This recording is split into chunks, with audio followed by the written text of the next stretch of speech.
Dan Campbell's Fight Club story. How many of you, I'm just curious, how many of you remember the iconic movie, man, The Fight Club?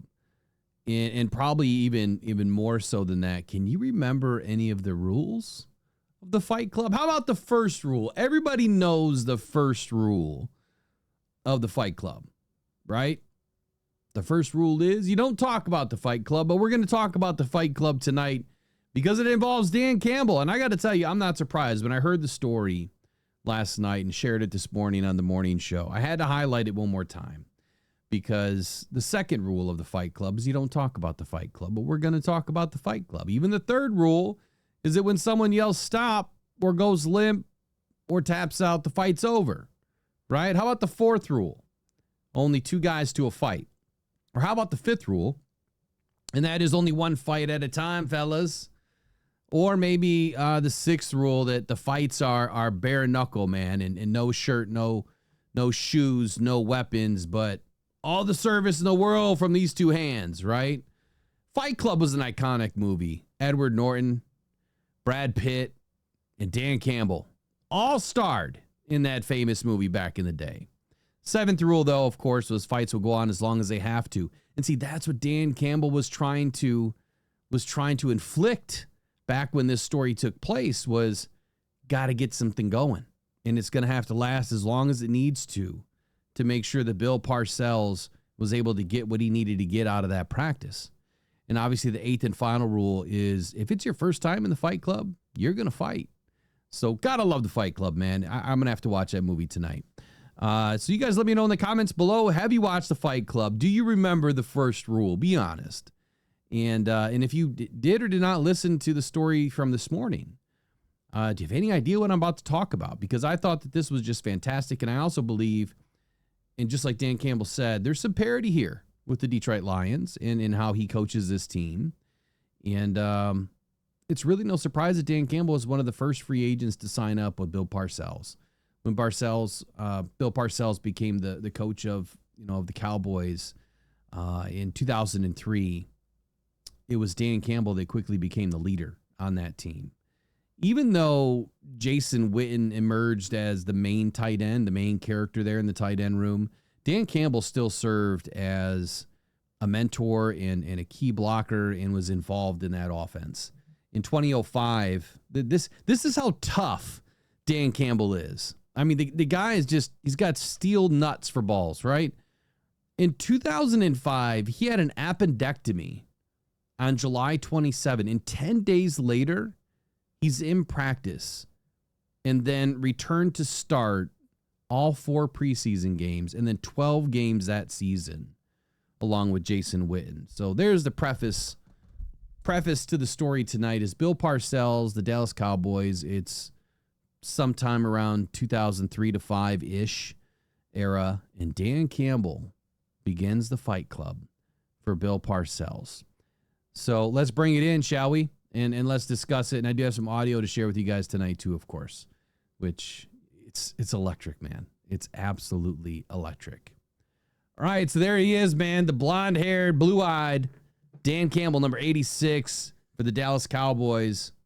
But Dan's absolutely jacked back then. But Todd Haley, man, he was on a podcast the other day.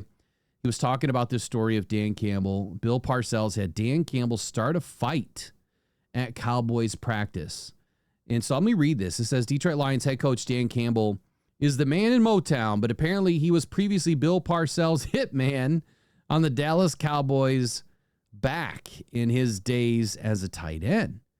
Former Cowboys wide receiver coach Todd Haley, who was with the organization from 04 to 06, so that tells you the timeline, 04 to 06, revealed an amazing story about Parcells and Campbell, who played for the Cowboys from 03 to 05. Well, that narrows it down even more. It's 04, 05. So here's the quote. Practice on a Wednesday was going bad, and you could see Coach Parcells getting heated up. He was not happy with the way, or was not happy with how anything was going. There was no energy.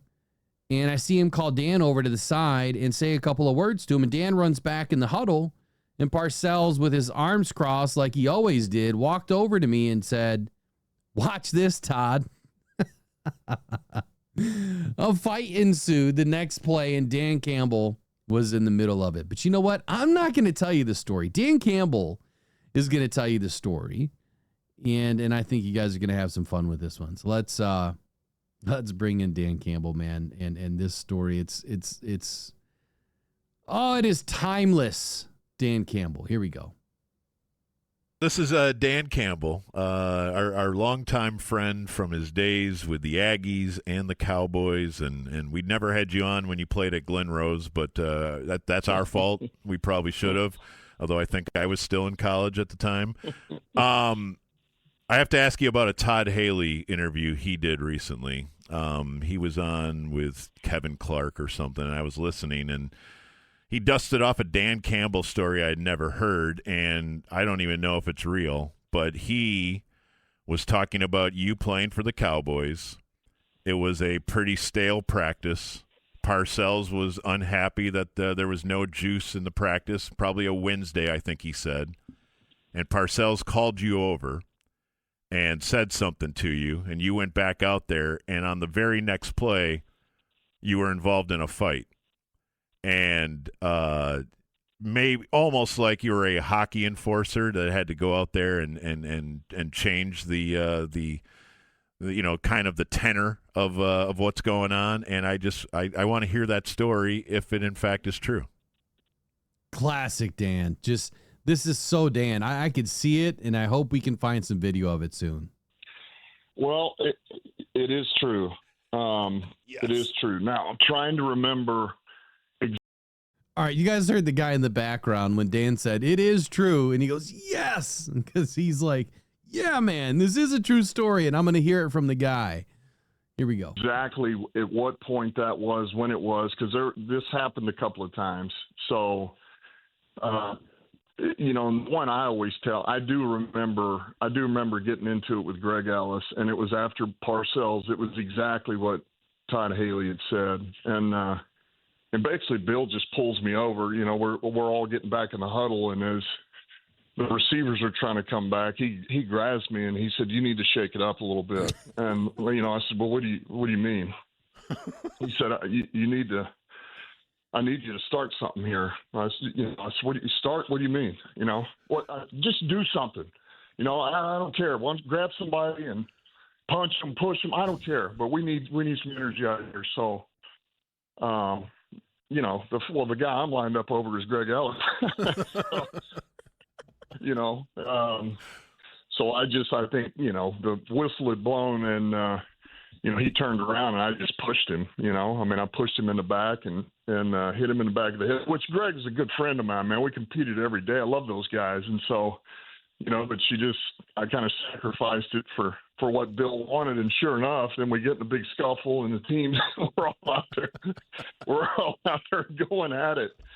But it did. The energy level was raised and we finished with a pretty good practice. So, that was Parcells. He knew what he was doing, man. He always did. Got a lot of respect for Bill, but yeah, he would come to me periodically and tell me to shake things up.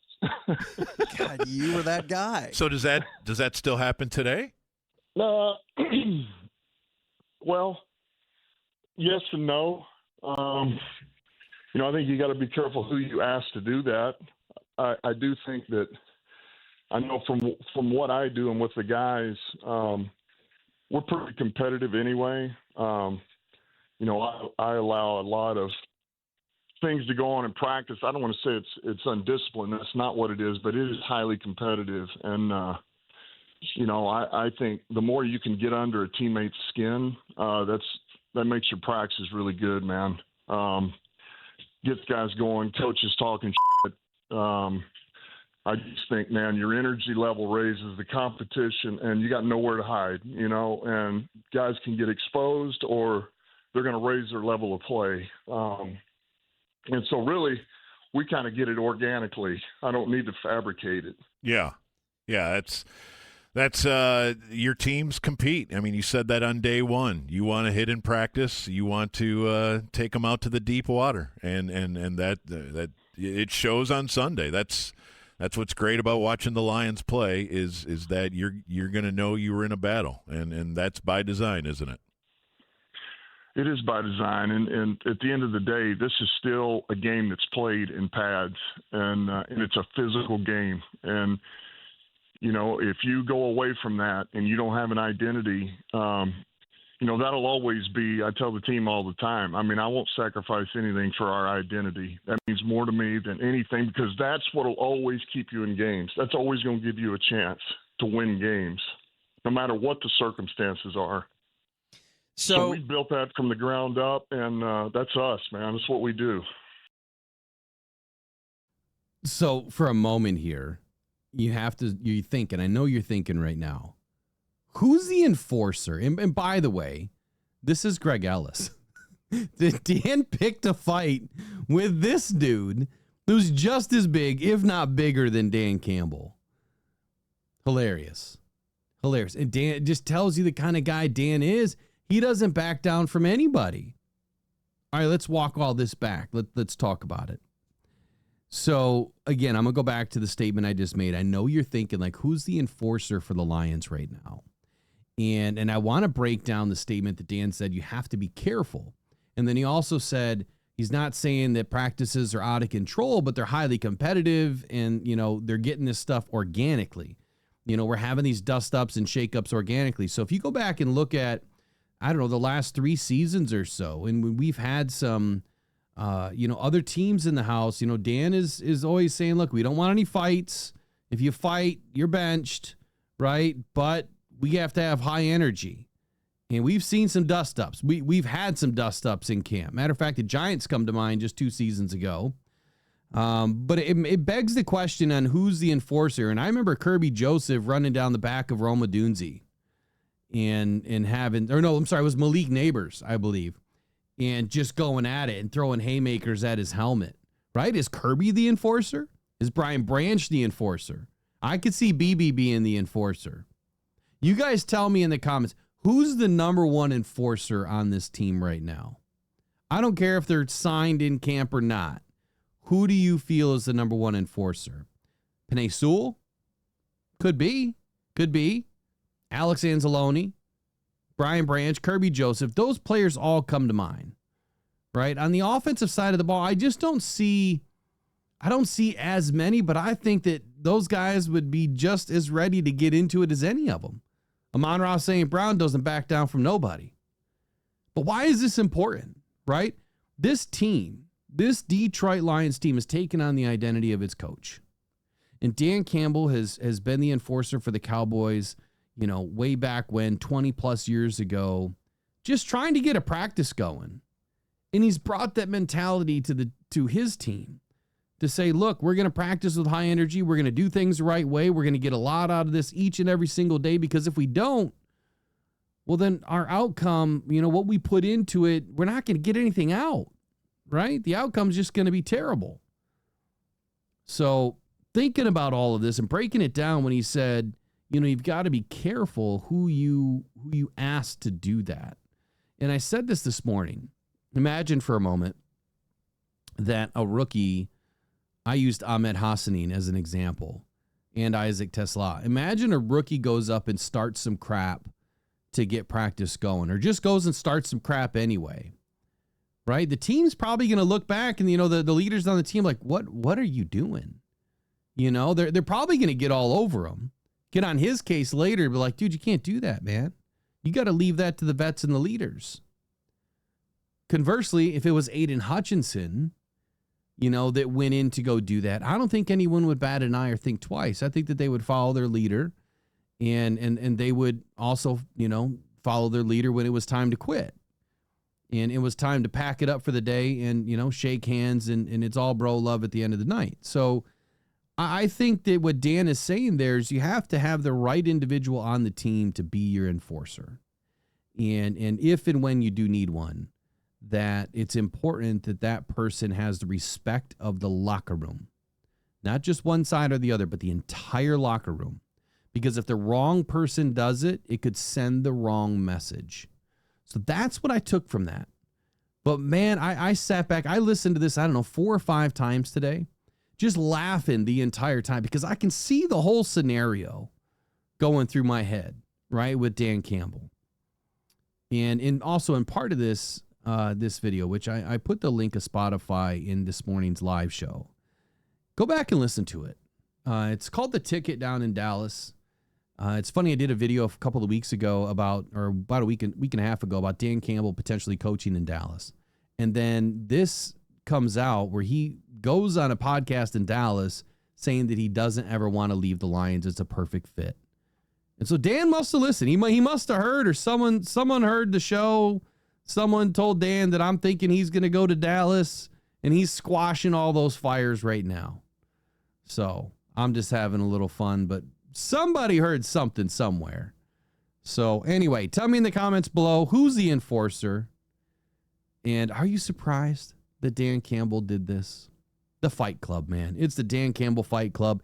It's the Detroit Lions. We're back in the black and blue division, man. It's 2025, and we're going to be going all the way because this team has been built this way. They're built for every scenario. And the way that Dan thinks and the way that he coaches this team, it's this instance right here. It's this thing that Dan went through in coaching, or, learning, playing for Coach Parcells, and then bringing all those, coaching methods with him is why this team is so good.